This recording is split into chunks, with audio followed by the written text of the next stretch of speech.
Hello, Microcurrent fans. Christine Byer, licensed esthetician for 18 years, specializing in microcurrent facial toning. Welcome to day 10 of the 12-day microcurrent challenge. I hope you have been doing 5 to 10 minutes minimum of microcurrent every day, and I hope that everybody took before pictures because I want to rock this out in a nice fashion where we all see our best face with microcurrent.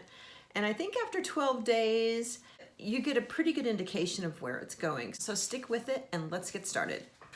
I'm wearing my finest Mrs. Roper gear today.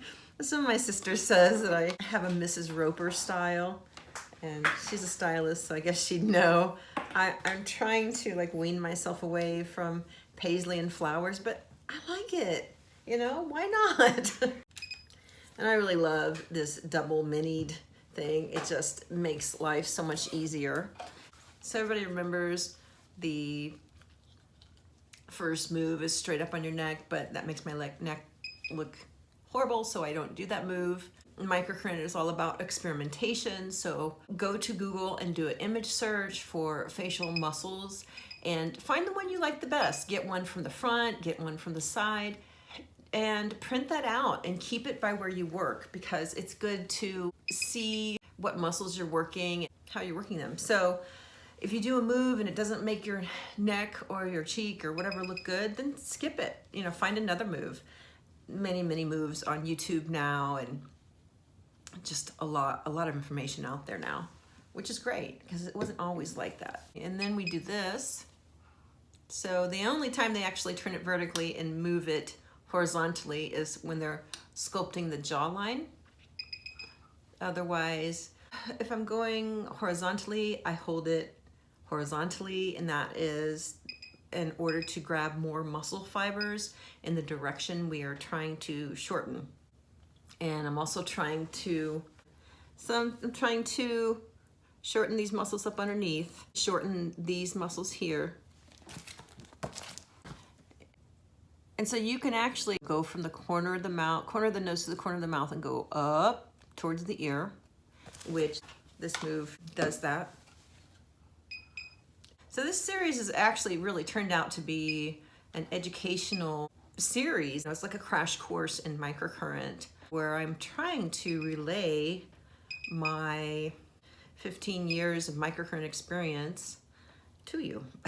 I don't know if I can do all that in 12 sessions, but hey, I think you get the gist of what's most important about microcurrent, and that is conducting, and that is consistency, and that is knowing your facial anatomy and what works best on you, and experimentation, and you can't get it wrong, so just do it. And we start at the jawline and move up all the way until you feel that you're hitting the orbital bone, right? The bottom of it.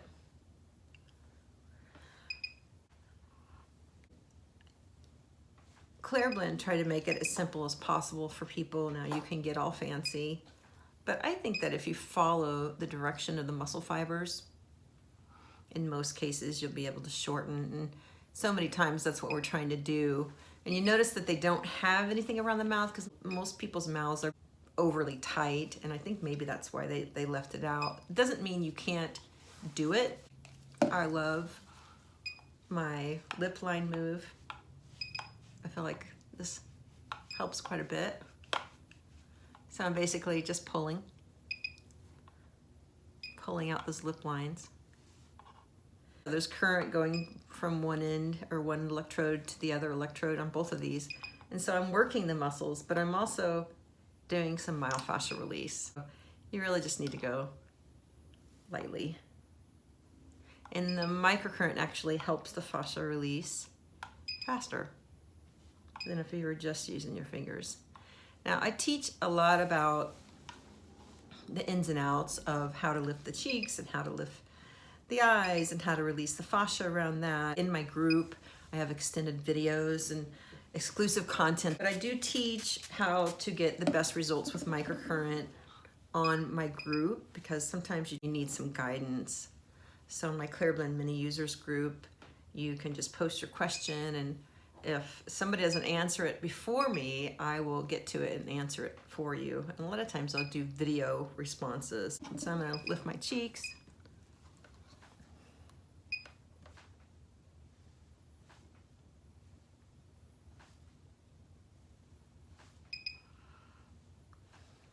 We're rounding out this cheek muscle here. I'm basically digging up to get up underneath it, right? And then I sort of just glide to the top because I'm trying to lift it up. And then I'm doing just a little C move with both my wrists and stopping when I feel that orbital bone. And that helps lift those cheeks. I like to just use this for some myofascial release of the depressing depressor or triangularis muscle, which goes here, right? And it gives us resting bitch face. I don't know why I find that so funny. And then you can get up underneath here. And for this, I can use my Anma. Now the new Anmas are darker in color. They're richer looking. This is made for myofascial release by Jane Mann. She wanted people to be able to do their myofascial release at home. And so this is a fascia releaser, and it's got the nice extended thumbs that come out, and they can hit 2 pressure points, 2 trigger points in the face at once. This will get my clients to be quiet. But that releases a lot of the stress through here.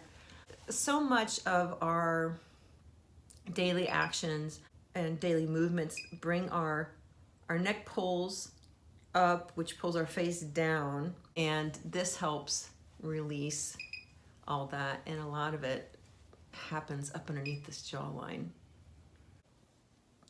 So you're just gonna dig this up underneath there, because these neck muscles, they contract and pull the face down.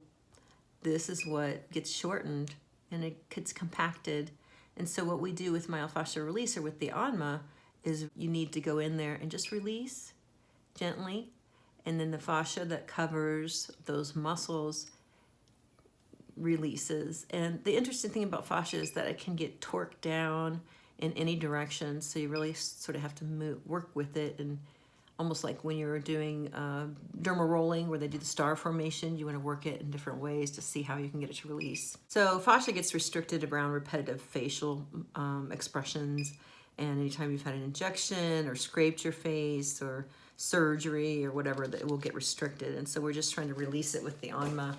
And Jane also developed it so that people could release their own fascia, and then muscles that are released are primed and ready and get a better lift, especially the cheek muscles. But you can do that with the Anma. And it's actually easier to use this like in the shower if your face is wet, or put some oil on there. And I don't go like whole hog over the cheek area. I don't want to flatten it out, but I will definitely get up underneath it and release it. Because when you do that, it tends to pull up or come up. And I'll do this to clients and they're like, oh my God, my cheeks haven't looked this good in a long time. So this is the eye move.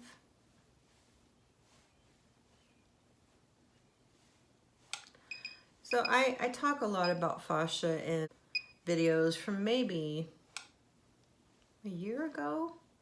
Come back when I was introduced to the Anma, I just went crazy because it was so easy to use, and I still use it on clients. I'll do that quickly, and then I'll go in with my fingers and get what it couldn't get, you know, because I can feel that, but it does a good job. Okay, and then there's this one.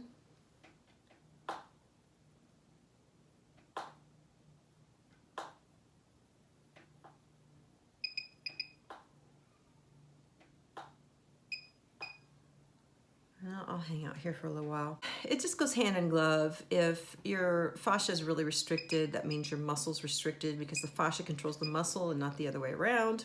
If that fascia is torqued down, it's just like a overly tight drum over the muscles. So when we take the time to release that, we just get a better lift, a better, longer lasting lift. we are getting close to the end. And this is one of my favorite moves to do.